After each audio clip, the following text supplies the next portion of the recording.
Адзінае ў Еўропе футбольнае першынства няспынна рухаецца наперад і дае працяг шэрагу цікавых гісторый тыднёвай даўніны. Ці здолеюць лідары мінулага сезону адчуняць пасля параз? Хопіць ли Моцарт цар БДУ здабыць другую вікторыю запар? Пражывелі першынства яшчэ тур без нулявых нічыіх? Адказ на гэтае пытанне атрымаем цягам пятніцы, суботы і нядзелі. А пакуль АБФ ТВ распавядае пра найбольш непрадказальныя двубоі уікенду.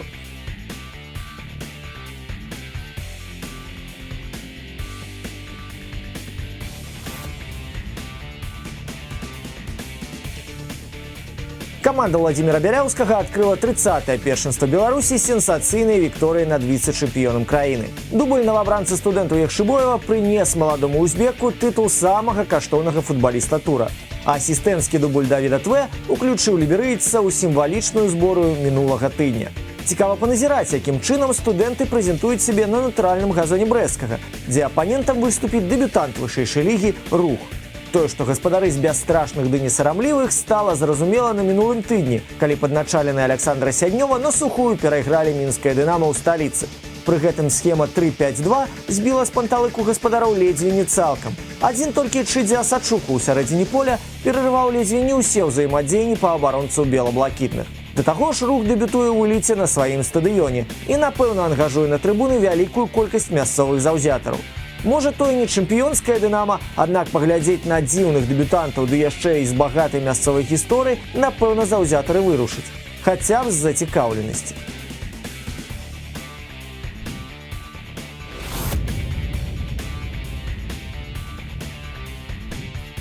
Мінская вобласць супраць мінскага раёну. Ці можна называць гэты матч дэрбі сталічнага рэгіёну?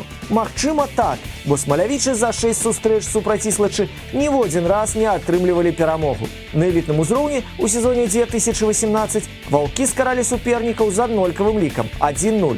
Пры гэтым на штучным поле ФК Мінск госці ніводнага разу нават у браму не стрэлілі.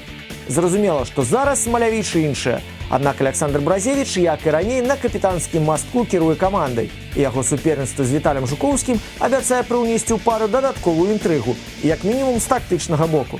Спадзяемся, што крэатыўныя высілкі настаўніка гаспадароў знойдуць адлюстраванне ў забітых мячах. Ваўкі ж наадварот ведаюць, як знаходзіць падыходы да чужой брамы. З 8 апошніх сустрэч Беларусьбанк вышэйшай лігі, калі ўлічваць матчы мінулага года, яны толькі раз пайшлі з поля без гола.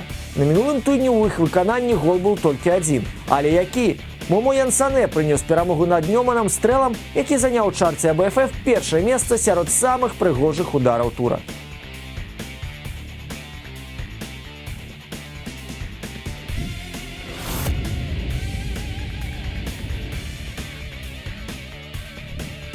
Некалькі гадоў таму паслядоўна ў абласных клубах імкнуўся замацавацца Віталь Квашук. Аднак сумарна там адзначыўся толькі 6 разоў. Пасля ўкраінец знайшоў сябе ў Гомелі, але то была ўжо зусім іншая гісторыя. Віцеб жа і Нёман нават сёння працягваюць пошукі нападаючых, што стабільна прыносілі плён сваімі дзеямі. Пакуль атрымліваецца не вельмі эфектыўна. Напрыклад, у мінулым туры каманды не адзначыліся ўвогуле, толькі аўтагол Ігнаценкі дапамог поўначы перамагчы Гарадзею. А так абедзве дружыны прадэманстравалі даволі пануры футбол, здзейсніўшы сумарна ўсяго толькі 5 удараў у створ. У Нёмана, праўда, ёсць аргумент для апраўдання.